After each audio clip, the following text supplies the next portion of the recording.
Welcome, everybody, to Faith 180, the podcast where mental health meets Jesus, and in these untrying times, be a light. I am one of your hosts, Tom Hazelton, and joining me is Mr. Jordan Hamilton. A new podcast gonna blow your mind. What in the world are we gonna talk about and find? I have no idea. We're just kind of going for it. Justin, that's a tribute to old editor Justin, and he has an email, by the way, folks. Editor Justin at faith180.ca. If you have anything you want to send him, he would love that. If you like his new segment music, because it blew my mind. That did, Tom. Welcome everybody back to Faith 180. Send him an email just to tell him, thank you for all the great work and for making this podcast sound as good as it does. Spam him and just say, be a light. Subject line, be a light.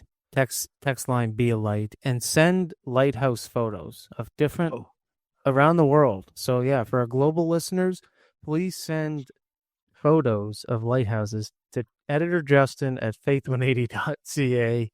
He would love that. Nothing more than that. With the subject, be a light. Yep. He's got to love it. Also joining us is the one, the only, Alex Abriel. Hello. It's Alex. How you doing, buddy? Not too bad, man. We're so, underprepared for this episode in a way. I didn't even know how to come in there. We've started the quickest out of any of these calls, but we also have as little of a plan for this episode as any of our calls, which we call each other in the bathroom, by the way. Yeah, we're all on the phone. Bathroom. Oh, Aren't you in the stall next to me? Oh, is that you? Yeah, I heard crying earlier. Are you okay in there? Not really, but we're making it through.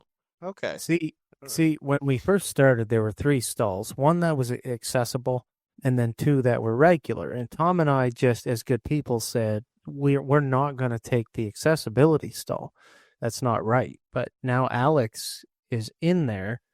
Seemingly the last man in the boat has the biggest cabin on the cruiser. So it's not really fair, if I'm being honest, and the listener out there. But I will say, so the lady that cleans the facilities said, if you do the Mildred voice, I'll put 2-ply in you and Tom's stall and sandpaper in Alex's. So what?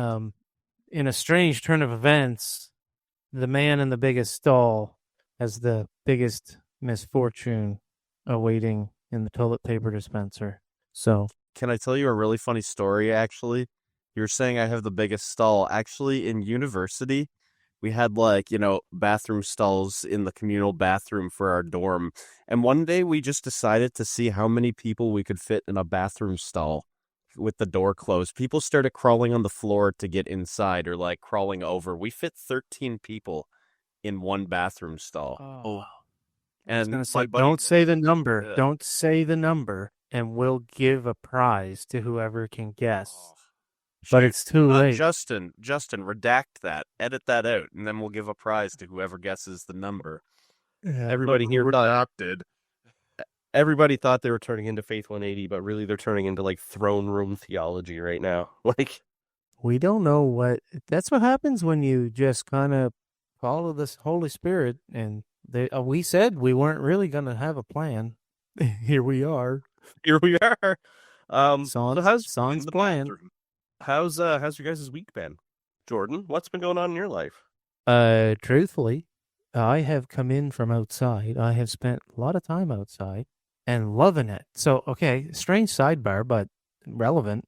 Been finding God in different places. So, like your shoes. Have you found them in your shoes? Well, depends where the shoes are walking, I guess, if God's in them. I was in skates today. That was interesting. I went to the free skate, and then I got that itch again because I'm seemingly lighter and healthier, and it's easier to skate when you're lighter and healthier. So I did that, but yeah, really, I've been outside, finding God outside, been doing projects, so cleaning the barn. Yep, the barn. I'm building this trash thing for outside. That's almost done. And just cleaning up around the property, kind of just taking care of what I got instead of worrying about getting more. repurposing some old things. Yeah, I've been finding, like, I like to take time to spend with God, and I've been finding God in like home renovation. I've also decided that when my 2.5-year-old is upset, that's when I'm going to start praying harder. So I've been meeting God in her room in the little rocking chair. You know how kids are, Tom. Sometimes they get upset. I used to get frustrated, and I think it's easy to give the wrong answer when you're frustrated. Mm-hmm. And it's very hard to be Christ-like when you're frustrated at a 2.5-year-old. Yep. Even a 9-year-old. 9, Yep. 41. So I have like intentionally, and I'm not perfect, so call me out when I'm not, but when she's, and bless her, she's an angel most of the time, but when she's just having a bad day, I start talking to God, and God's like, you know what? You've been there, you've had them. Talk to her like a human. It's been really helpful. So that's what I've been up to, truthfully. Just sticking around home, trying to stay out of town, I guess, even though that is difficult. Yeah, you're in town quite often. Yeah.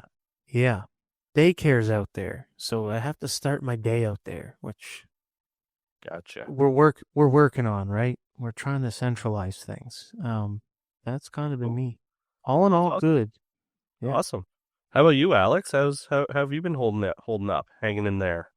I had the flu last week. Oh, It's been going around for what? The flu season's lasted the past 6 months. I I finally got it. 5 years. Yeah, basically. Yeah, really though. But yeah, I had the flu last week, so don't think I got holiday pay, unfortunately, because of that. But that's okay because I had sick days, and I'm blessed to have a job that has a lot of sick days that they allot me. So that's not too bad. I've just been actually there's been things that Jordan told me months ago that have recently been on my mind. I don't know if we want to delve into that right now. Maybe we can delve into that on our own some other Go for it. Go for it. All right. So we keep singing a song at church that you recommended also to me, Jordan, Made for More. I remember before we even started the season, or I even had the idea. I don't know if it was really my idea or if God just, created one of those coincidences for us that I joined the podcast kind of thing. But even before that, Jordan had been texting me about like songs that he's making. He was saying like, "Are you in the same season I am? Like, does this sound relatable to you?" And I'm like, "Kind of." And he texted me the song "Made for More." It's by, looks like Bethel. Josh Baldwin's the singer. I don't know if any of our listeners, yeah, I don't know if any of our singers are super offended by Bethel music. Just be careful some of their theology, I guess. But anyways, the song's pretty good. It's and it's just talking about how, God has a purpose for us. And that's just kind of got me thinking, like work is good, but I don't know. I feel like there's more God has in store. And that's not necessarily what I dream of it being, but I think it would be better if it's what God dreams of it being, because then we'll both be more satisfied in the long run, right? So, I don't know. That was just on my mind brother. today. Nope, that is some good stuff right there. I'm in a season where I'm like looking for my next thing. So like while you're at something, I'm looking, and here's my encouragement. Maybe not encouragement, but finding, like, I used to look at work as like, okay, I'll identify work and then make things that fit around it. But in light of some recent epiphanies, it's more like, okay, where do I need to have time with God? How do I need to connect with God? And what type of work environment do I need to do that? Because at the end of the day, I think, unless we all win the Faith 180 lottery, there is a necessity to sustain and provide. Obviously, that's the dilemma we're met with. And Paul made tents, right? Paul made tents even when he was string at one point, at least. Yeah. So I absolutely love this that you brought this up, because like I'm kind of living it. Tom and I have been talking like, could Faith 180 ever become our jobs, and could we ever hire somebody? And I have no idea. My encouragement is to pray. And I mean, if you're really unhappy, just start, while you're delivering stuff, just start talking to God about it. And I would say start asking God to point out where it might be. Like, that's what I'm praying for. I don't know if there's a perfect thing, but I'm really trusting God that there's the right thing. I've certainly ran into things that I were like, nope, this doesn't feel God inspired, I guess. And my thing is just like, okay, well, maybe God wants me in a non-God environment, despite my desire to want to always be surrounded by Christians and people that think and believe the way I believe. And like, that would be easy, right? Maybe God's going to kick down a door to a road that I just don't expect yet. So don't give up praying, first of all.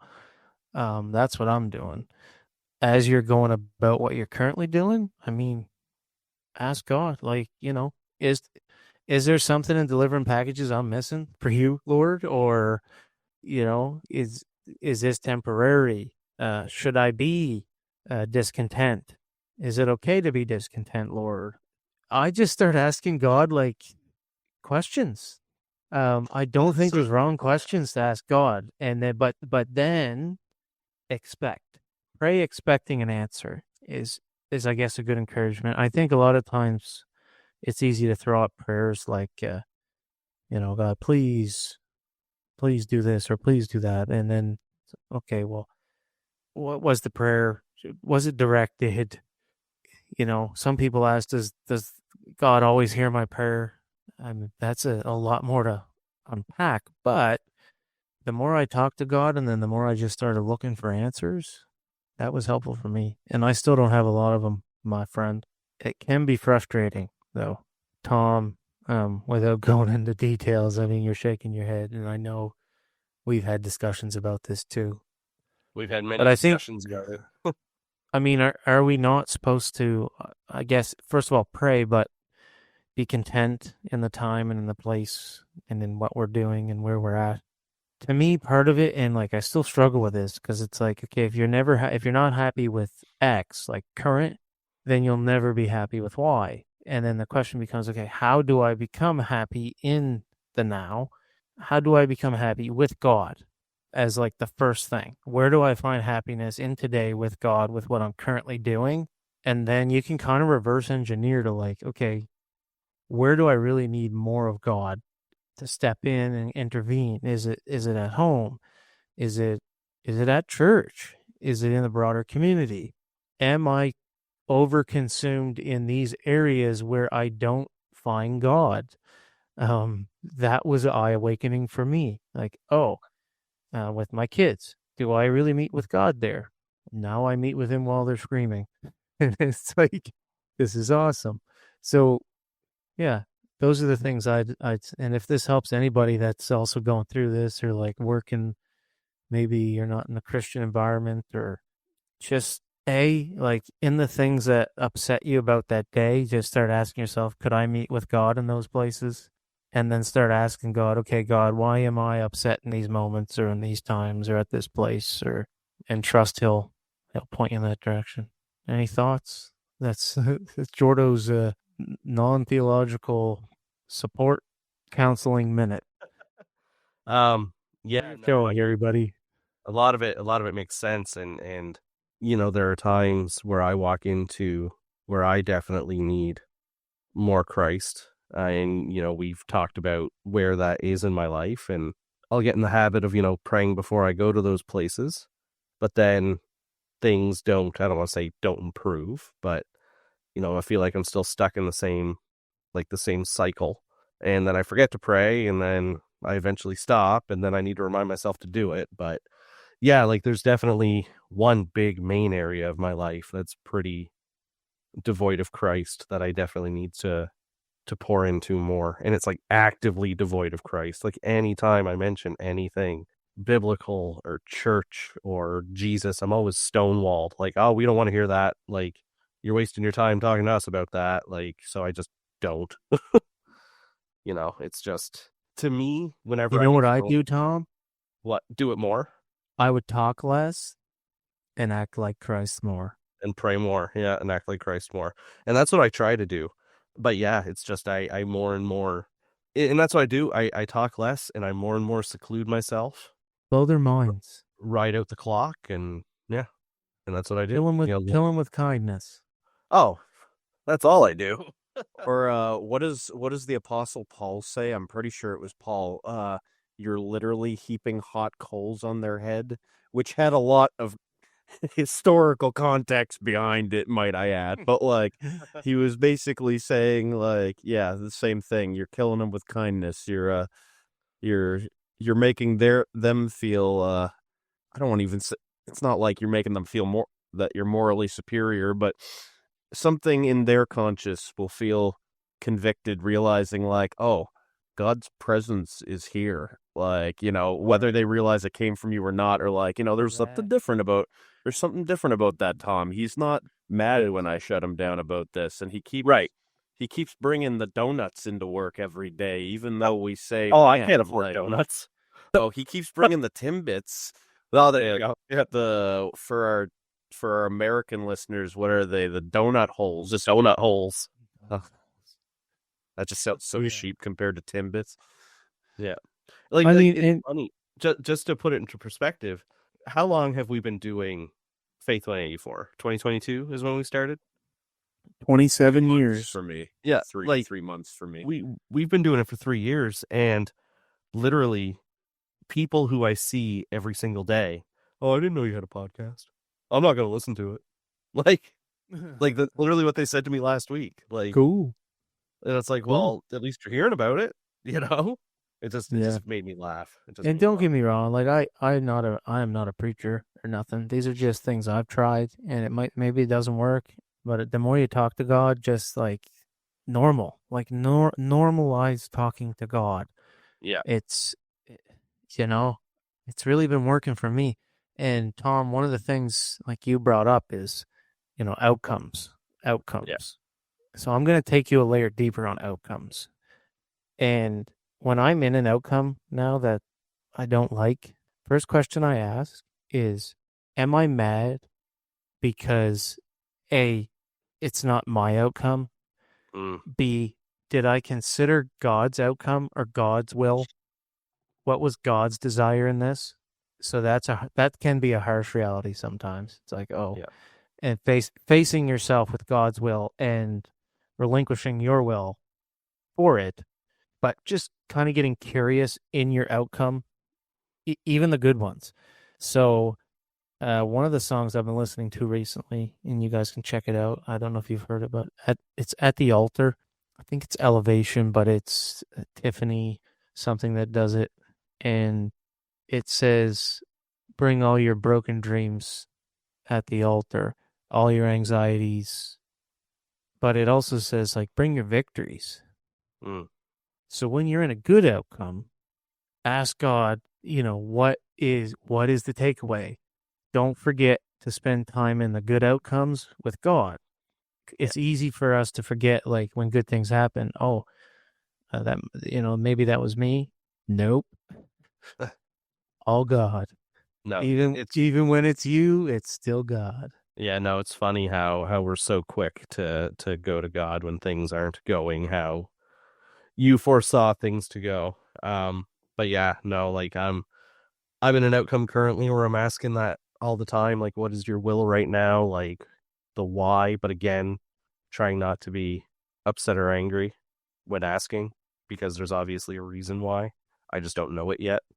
So another song, and write it down, Abandoned. This will help you, Tom, through what you're going through. Abandoned, Benjamin William Hastings. I'd encourage you after this to just put some headphones in and close your eyes. My one life endeavor, to match your surrender, to mirror not my will but yours. That's been burned in me. I think it's the Lord's Prayer. What is it? My will be done on earth as it is in heaven. As it is in heaven. That's been in my head. The on earth part, as it said, that will be done, thy kingdom come on earth. It's like, wait, what? Thy kingdom come on earth? Earth, yep. What? So is that like indicative that the kingdom of heaven is possible on earth? And if so, how do we attain it? But either way, abandoned. You'll never leave me abandoned is the song, but the chorus is my one life endeavor to match your surrender. And there's no way when you consider that, there's no way you could ever do it. And that's when Yeah. I surrendered big time to God when I was listening to that song. I will say one thing though, and we talk about coincidences a lot around here, but like 2 weeks ago when we were given the start of this outcome, I was actually approached by the youth pastor. He said, "Hey," he goes, I need you to preach on, I don't remember the date. I think it was last Wednesday, 16th or whatever it was. So it's like, as I'm being, I should say as the family is being told our news of what's going on, and I don't want to use the word forced because that sounds like it's against my will, but I wasn't forced to, but I actively had to engage more in the word in scripture to prepare for what I had to present that I normally wouldn't have. It's like I would have pushed the Bible away. I would have whatever. I would have, loathed. I would have everything. But it's like for that week, I engaged in scripture. Again, wasn't forced to, didn't have to. Those aren't the words. I don't want them to have the connotation that people think they have. But like I had to engage with the word to prepare. Yes. And it was like I needed it. And it's just like, especially First what of I all, talked Tom. about. Yeah. First of all, Tom, nobody can force you Right. to engaging with God at any capacity or any amount. What you are saying though is very, very important because I think on a passive level, a lot of people wouldn't even recognize in engaging like you did for youth that was spending significant time with God. I think some people would just passively do that. Right. I don't want to say my opinions, but Yeah, I'm guilty of it. I was a very shallow, passive Christian for a long time. Guilty. Me. I'm the first. Point your fingers at me. If you're listening to this, if me saying that, there you go. If me saying that bugs you, ask yourself why. I don't know. I think there's a lot of shallowness. That word just keeps coming up, like disengagement. Yep. Too many people do Bible readings, and I said this last week, as a chore and something to check off. It's like, oh, got the U version verse today. So check. Okay, this is funny. I've started writing a song called Checklist Christian. And it's about me, but I think it speaks to a lot of people. Yep. Read the Bible, say my prayers, do. It's gonna be a good folky song. But yeah, Checklist Christian is what it's gonna be called. I'm guilty. So again, everybody is guilty. Pointing the finger at me first. But once I started calling myself out on it, I started reading with more intention, praying with more intention, seeking God with more intention. Everything had more intention. So I just keep reminding myself, to not be a Jonah, which we're heading towards here tonight. Jonah 3. Don't be a Jonah. Don't be bitter. Yep. But also, if I'm praying, why am I praying? Yeah. Why am I praying? Am I praying because I hope God gives me an Xbox, or am I praying because I want to seek God's will first, and by doing His will, in some way, He gives me a blip of happiness here on this earth. I prayed for an Xbox and gave me a PlayStation. Ask Him about that when you get to heaven, Tom. God, I just have one question. Will there be PlayStations in heaven, or will it just be Xboxes? That's my question. That's the real question. I think it's going to be a bunch of PCs, and everyone's going to be a bunch of Nintendo Switches. Yeah. If anything gets clipped for Facebook, it'll be this.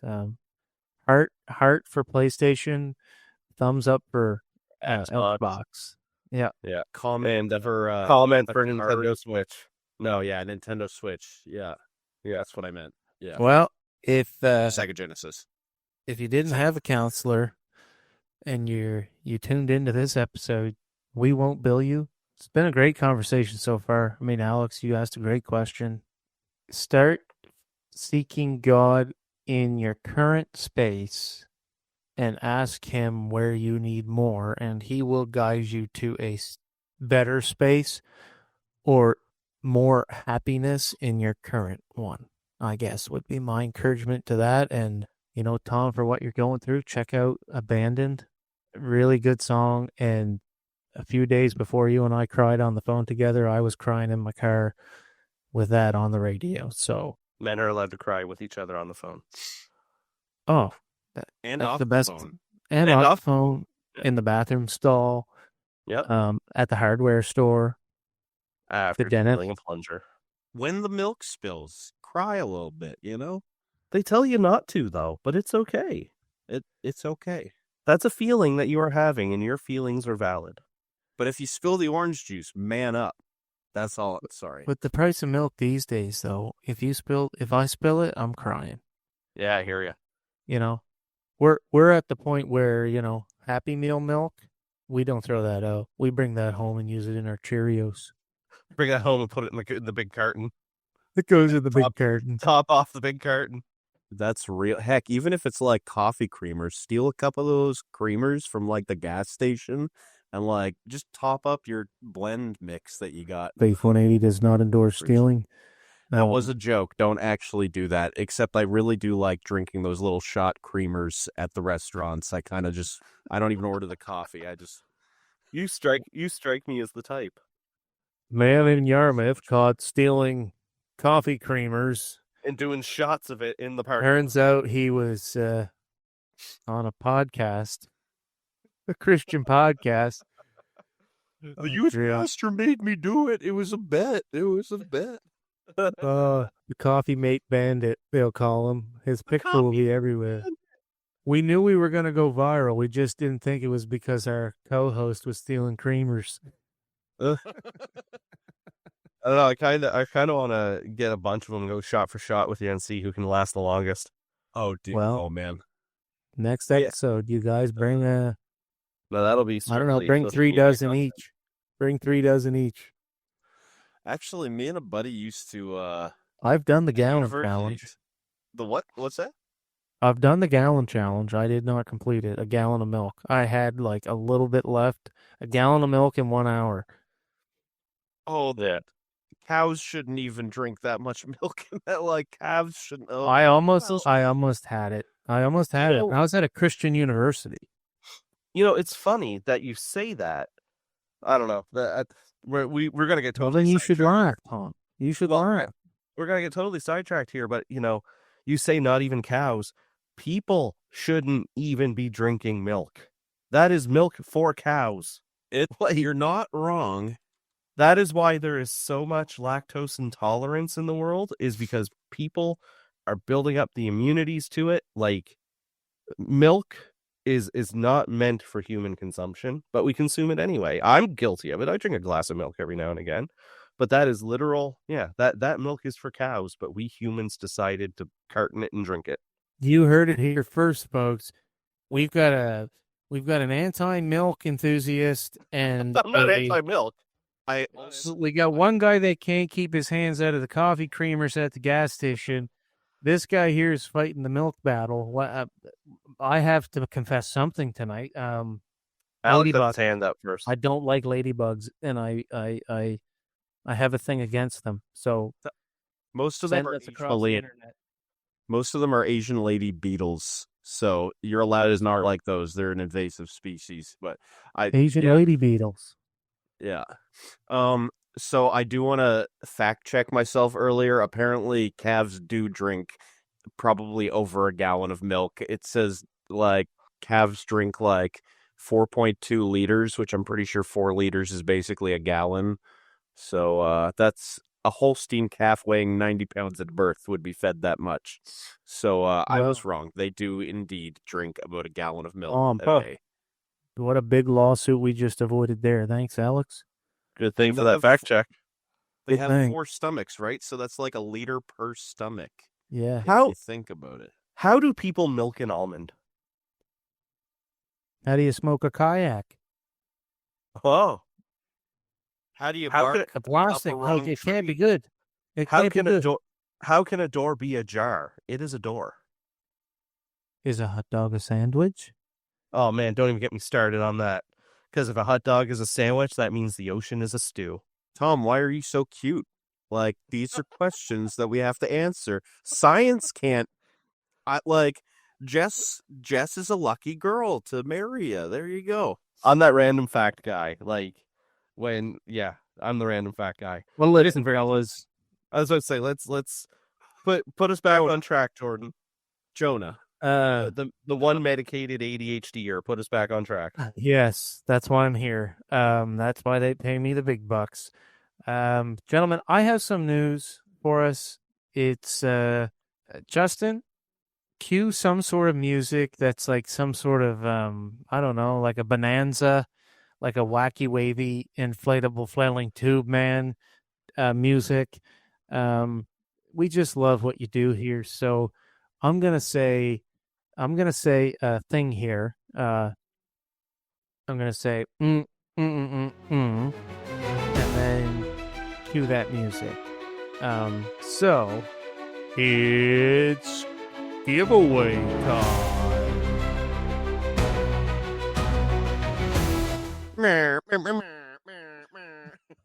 No, Justin's supposed to do that. Are you guys It'll in the come- segment? Did you make It'll it? come back in after that, like the air horns after the night little. Anyways. Are you in the segment with me? I'm here. I'm in the segment with you. I think I'm in last Thursday, honestly. Yeah. But It's giveaway time. So a gracious donor has donated 2 action Bibles. What? Dude, And my goal is to get 10, to give away 10 of these to listeners. So you got to, number one, go on the Facebook and follow. Better chance to win one of these if you're also subscribed to our podcast, just so we can confirm it. We will sign these too for you if you want us to. We don't have to, but I mean, so yeah, like I didn't contribute any of the work for it. So I'll sign a Post-it note and stick it to the inside cover. what if we faked the signature of like Moses or something for like the Pentateuch or just you're not gonna, unless you're watching this, you're not gonna see this. But Tom and I have our action Bibles. So can I tell you a story about how I received my action Bible? Yeah, just 1 second. You can definitely tell a story, but it's 830 something pages of like this. It's all colored. It's incredible. It's a graphic novel of like Bible stories. Yes, it doesn't tell the whole Bible, but there's a lot of it here. It's 800 something pages. They're beautiful. They're illustrated by Sergio Carello. And For those of you who don't know, he is a former artist for Marvel and DC Comics. Eesh. Yeah, no, like he's done a lot. Like the one that I know of, he did a run of Batman Legends of the Dark Knight in 2000. I think it was like 5 issues. I think it was like 126 or 127 to like 131 or something like that. And yeah, the artwork in those were incredible.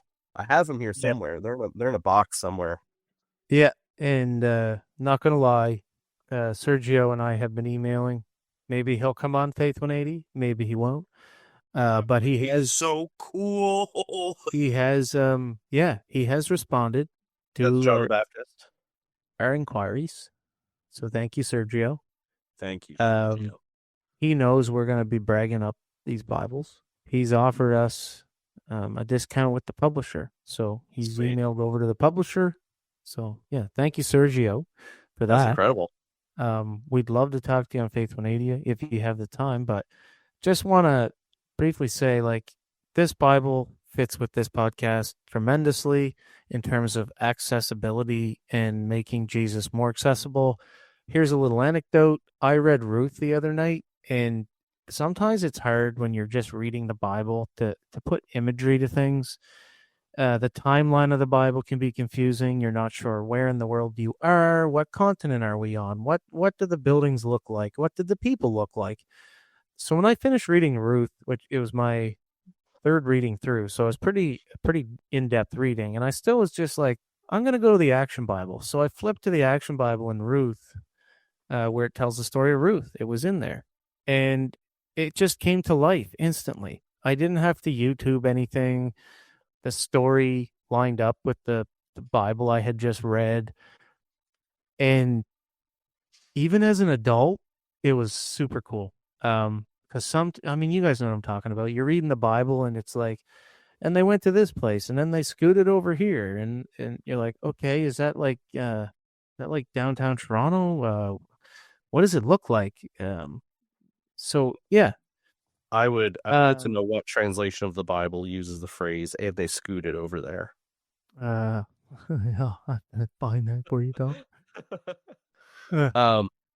But yeah, no, you're right. Like it gives you a visualized, like it's what you're reading visual. I received my copy. I received my copy from my mom as a baptism gift. Oh, that's True cool. story.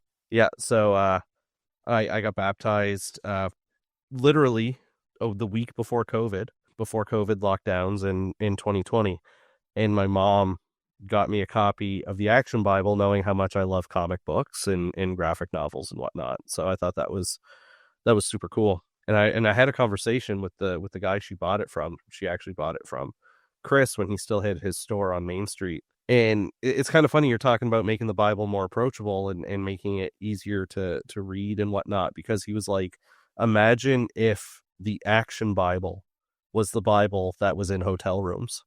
He's like, people would probably be more inclined to actually look in it.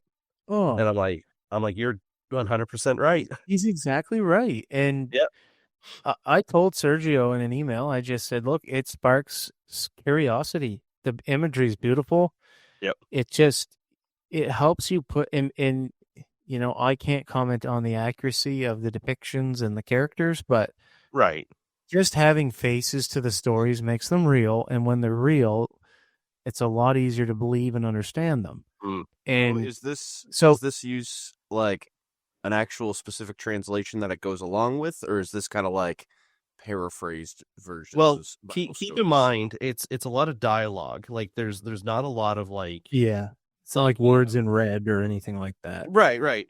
But like, just to give you an example, I mean, for Ruth, it told the basic narrative of Ruth through words in English. Like here's the devil tempting Jesus in the desert, right? So you can see there's a couple like the blocks are kind of like a quick narration as to what's going on, but it's a lot of dialogue between. Yeah. Right. So a lot of drawing, like it's 800 something pages of that. That's a lot of work. That is a lot. Tom, when's the last time you went to Jonah? Go look at the fish in Jonah. I haven't done that in a while. It looks like the one that was used in the promotions. In the thumbnail? Yeah. It's actually even creepier. It's like, oh, okay. But no, it's I love it. I'm a big comic book guy. I mean, I have comic books framed here, like X-Men Origins, and I have a Batman sign. Like I'm a big comic book guy. So this was totally up my alley, especially someone who was coming back to the Bible with new hunger. That it was just, it was like you said, it was just more approachable and easier to visualize. So we are giving away some Action Bibles, and here's how you can win them. Go give me the rule. Yeah. Here are the rules. Go follow Faith 180 on Facebook. That's it.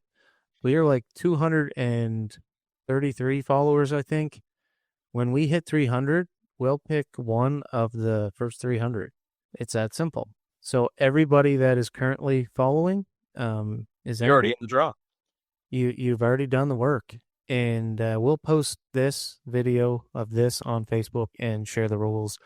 But we want to make Jesus more accessible, and the Action Bible does that. And it doesn't matter if you're 10, 20, 30, 40, or 75.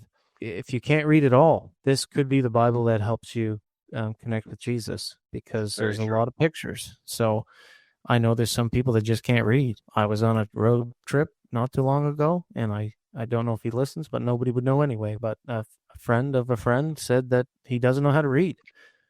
And I encouraged him to get an audio Bible, something to read it to him.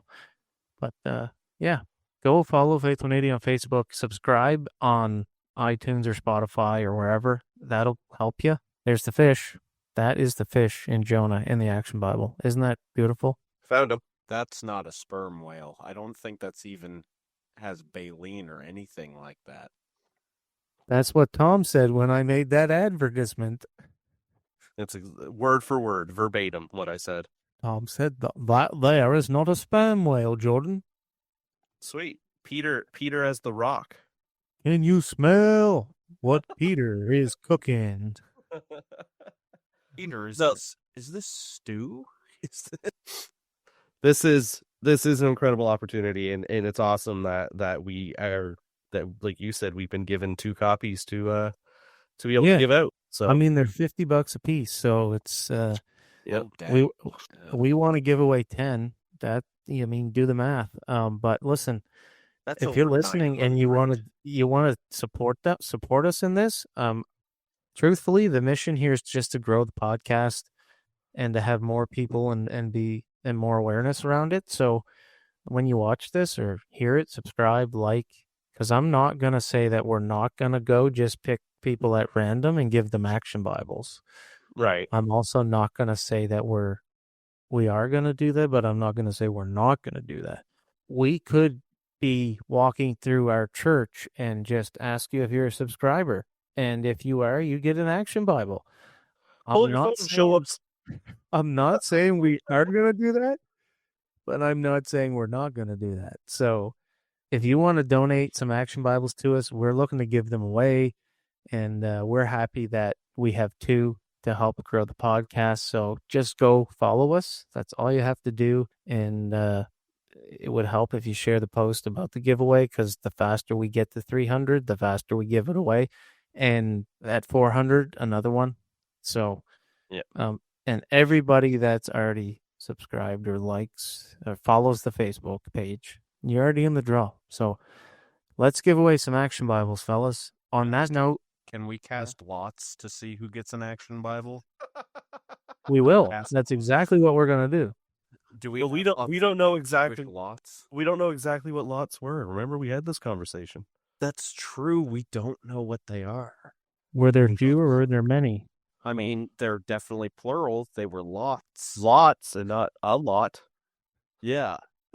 There were lots of lots. Justin, put some airplane music here or something, airplane sounds, because we're going to cruise. We're going to fly. We're going to fly like an F-18 right into the next segment. And this is the Psalm segment. The Psalm segment. Welcome to the Psalm segment. Okay, everybody use a funny voice in the Psalm segment. Hello, Tom. I don't do funny voices. Well, do an abnormal one. King David would have sounded like when he was like making the Psalms. Let's try and do that. Welcome to the Psalm segment. Welcome. What psalm are we doing, Jordan? Sing it with me. Welcome to the Psalm segment. Oh, segment. I thought we were doing do. Sorry. I messed that up. No. So the jingle is welcome to the Psalm segment. Do. Welcome to the Psalm segment.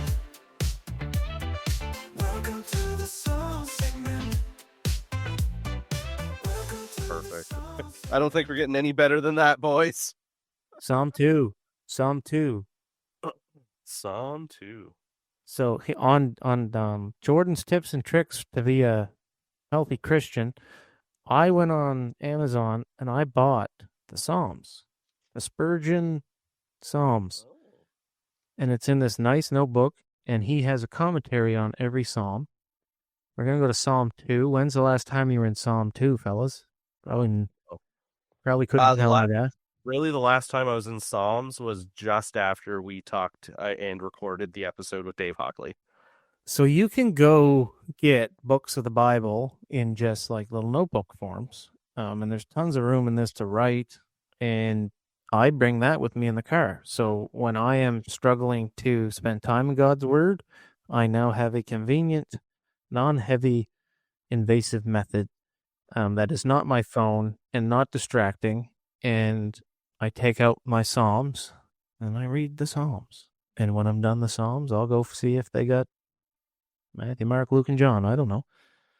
Psalm 2. I just think it's kind of relevant to today. I read through this and I was like, oh man, God, there's comfort here in today. So here we go. Psalm 2. And I'm reading a New King James Version of the Psalm. Why do the nations rage and the people plot a vain thing? The kings of the earth set themselves, and the rulers take counsel together against the Lord and against his anointed, saying, let us break their bonds in pieces and cast away their cords from us. He who sits in the heavens shall laugh, he being God.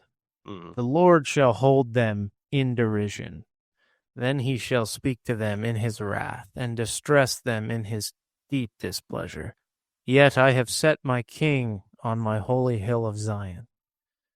I will declare the decree. The Lord has said to me, you are my son. Today I have begotten you. Ask of me, and I will give you the nations for your inheritance, and the ends of the earth for your possession. You shall break them with a rod of iron. You shall dash them to pieces like a potter's vessel. For any Christians out there right now who need a good psalm where good triumphs over evil, where the nations are raging, the people are plotting vain things, but God is sitting in heaven laughing at the derision, and then he's going to speak in his wrath. Tom, what do you think? That just really encouraged me when I read it. It was like, you know what? God is probably just up there. Well, It's sad, but he's already won is the thing. It's very much a commentary of what's going on in the world right now. There is so much division. There is so much animosity. Just people at opposite ends of thinking who can't meet in the middle to come to the greater good. And it's very discouraging to turn on the news and just see the division. And this isn't a political podcast, nor do I ever want to make it a political podcast or ever even really talk about politics. But it doesn't matter what side you're on, that there's the division and you feel the animosity towards the other. And again, it's just one of those things that if people would set aside vanity and set aside the need to be right, or set aside just their differences to in the middle and come to a mutual agreement. And even still, even if you don't agree with the powers that are running countries right now, I'm not, again, I'm not staking a claim on either side. I don't talk politics to my own family, let alone I'm not even going to talk about politics on here. Pray for all the leaders, though. I was just about to say, the Bible says, pray for your leaders and hope that, at the end of the day, that they are going to do what's right. I will say, I personally don't believe in politicians using Christianity and the Bible, because there's too much gray area when it comes to interpretation. You know what I mean? Like, because you can have one person saying they're doing everything biblically and the other person saying they're doing everything biblically, and both can be right depending on how you're reading the book. I hate it. I think that's the worst thing that's ever happened to politics. But I will just say there's just too much negativity and too much ridiculousness on the right and the left, and just we're not working together as humans to make life better for all humans. Take a load off, Tommy. Right. But this, I'm almost on the verge of tears right now talking about this, because I've had so much feelings about what's going on in the world right now. But the fact that God's already won. Psalm tells you he's already up there, he's already won, And yeah, it's a little more comforting considering some of the conversations I've been having with people lately about just everything going on. And yeah, so it's Yeah, I hearing encourage you to hearing it just made me smile a little, you know? take all the doom and gloom and bring it to God. Right. All the That's bad news, take all the politics, take it all, talk to God about it. Don't be consumed about it, but right. I think the great promise here and recording this the day after Easter, he is alive. He's alive. Jesus rose again. I was chatting with some people yesterday. I just kind of casually would say like I was kind of pretending like he rose again yesterday, physically. Mm. Like as if it was on the news yesterday. So people would some people I knew, obviously, would come into the church and I'd say, "You guys here?" Yeah, what? I said, "He's alive. He's alive." And they look at me like, "Oh, yes. Yes. Yes, he is." And I was like, "Yup, that's why we're here. That's why we're here." It's I like to think every now and again how we would react if it was happening in real time. What Right? if I said it before, and I think I've said it in our class before, like, can you imagine if Jesus himself, You'd whisper to the other Jesus followers, It's real. It's real.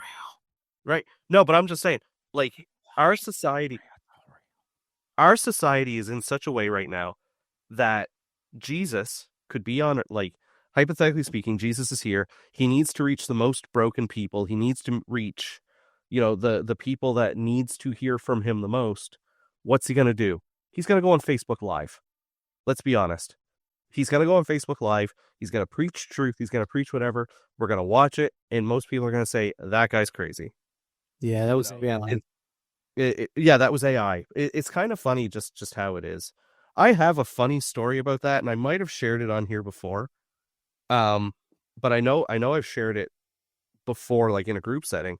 There was one time I was in my early 20s. I was at a local bar, and there was a guy walking around who was obviously intoxicated, who was telling everybody there that he was Jesus Christ and that they need to give up their sinful ways and they need to follow him. And everybody laughed at him, and everybody, said, this guy's crazy, yada, yada, yada.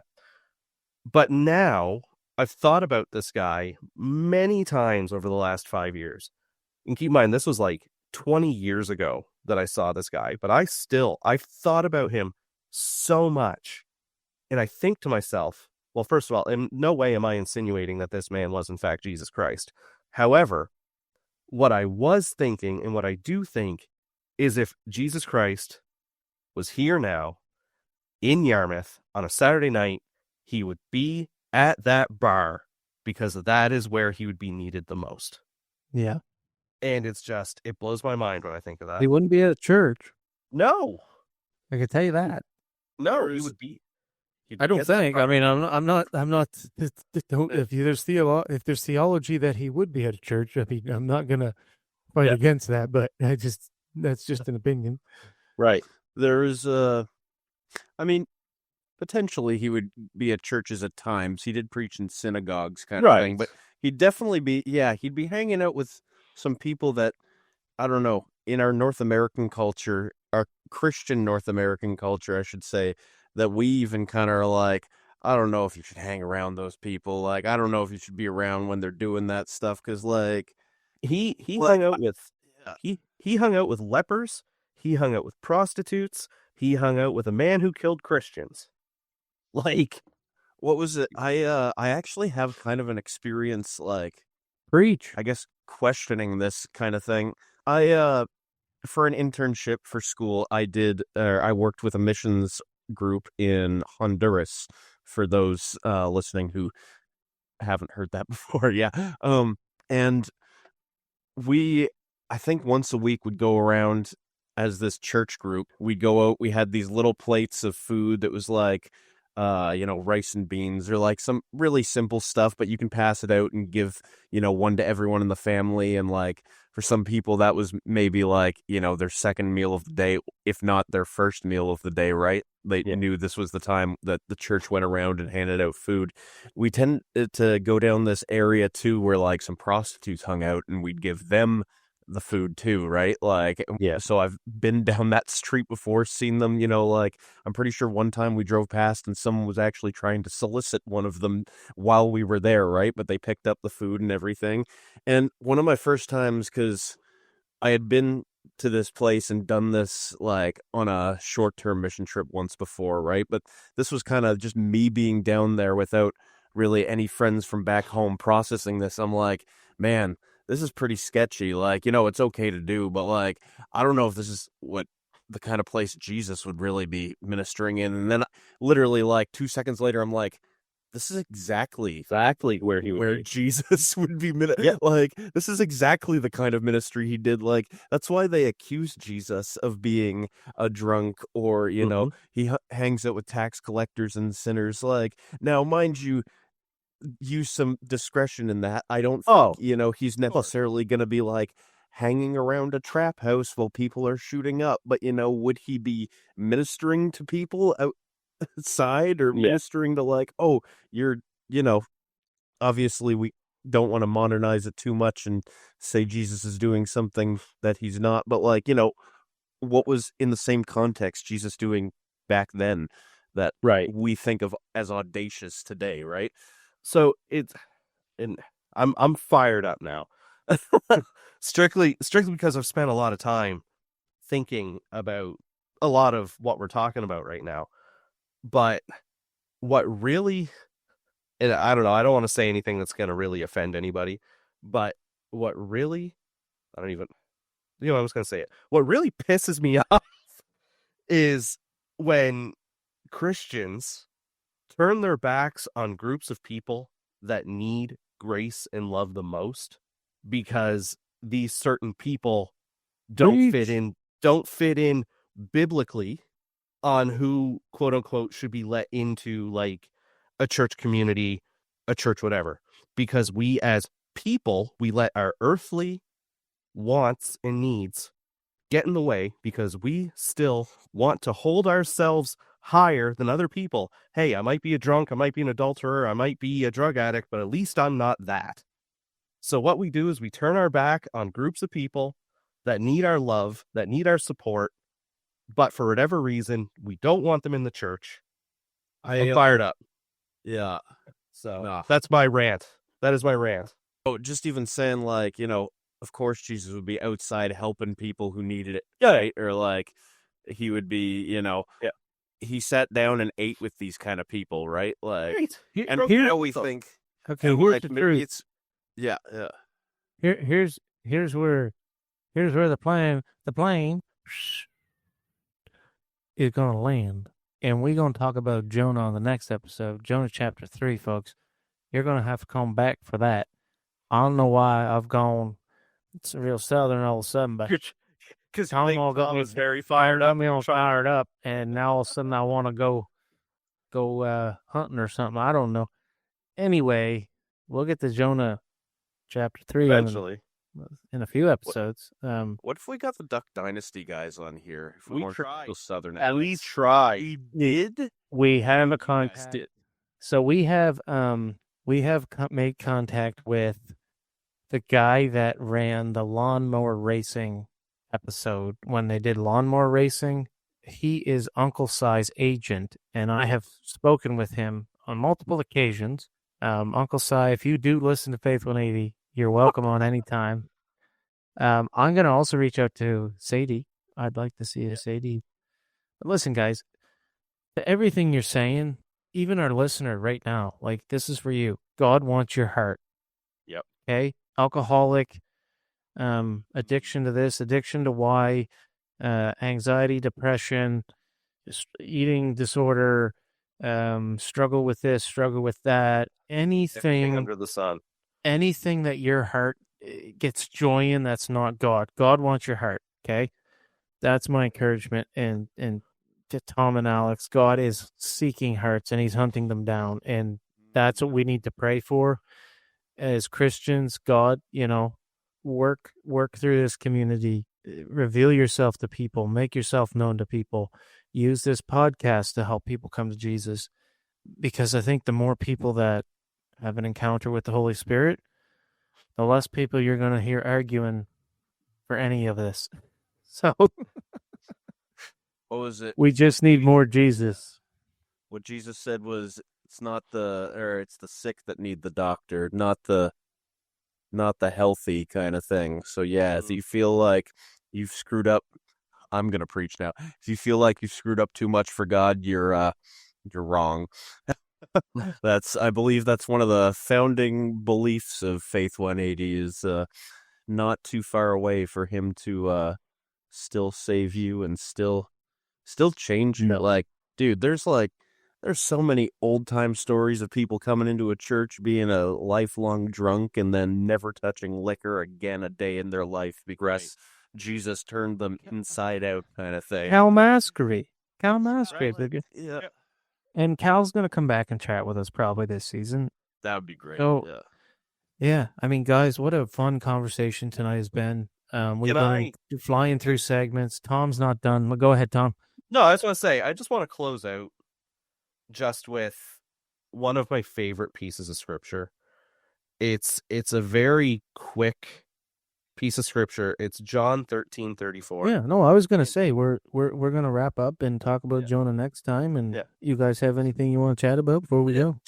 It's just John 13:34. And this is Jesus talking here, and this is one of the quotes from him, such as, "A new commandment I give you, love one another as I have loved you, so you must love one another. By this, everyone will know that you are my disciples if you love one another." Just chew on that for a little bit. Yeah, I was at a NHL hockey game. I was blessed to go, and it was a gift. So thank the Lord for that. But when I was there, truthfully, I was struggling throughout the day, just being in a big city. Seeing people, seeing flashing lights, seeing hustle, hurry, bustle. It bothered me. I got frustrated. I got angry. I thought I wanted other things. And at the game that night, while looking around, I had a God moment, and God just reminded me that every single person in that arena was made in his image, no matter of their gender, their ideology, their race, their religion, whatever. It didn't matter. None of it matters. They were all created in his image, and he wants every single one of their hearts. And he wants your heart too. And I think that's a great verse, Tom. Thank you. Love one another. By this, everyone will know that you are my disciples if you love one another. That is great encouragement to take throughout your week. Appreciate you guys. I really do. The listeners out there, consumed by fire. Thanks to them. Goodbye, old me. It's not myself. It's no longer me that's living. But it's like my old self. You rescued me. And by that, they have rescinded their invitation to let us use their song. That's where we'll get copyright infringement, is us saying that. Yeah, did you hear those three guys from Nova Scotia? They butchered that song. They butchered it. Bring those rights back to Nashville or wherever they're based at. Goodbye, old me. That's not what we're about. We're not about it. Yeah, we have Listen, the Canadian version now. Yeah. If you're still listening, thank you for tuning in to Faith 180. It's been a blast. I'm Jordan. That's Alex. That's Tom. I'm Tom. If you're still listening, why? Why are you still listening? Think about that for a second. Don't put us down, Alex. That's very God put you here for a reason. That's what. That's what you're. See what I did there? All right, that'll preach. All right, boom. Be a light. Be a light, everybody. Peace. Faith 180. You take your faith and you turn it around. Yeah.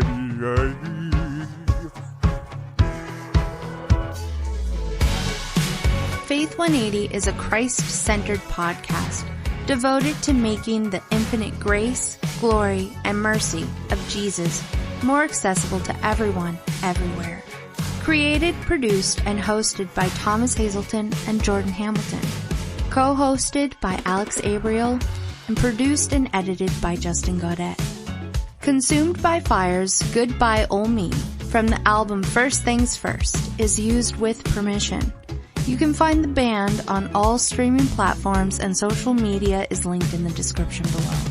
Visit faith180.ca, follow Faith180 on Facebook, and email us at bealight@faith180.ca. In the darkness of today's world, be a light.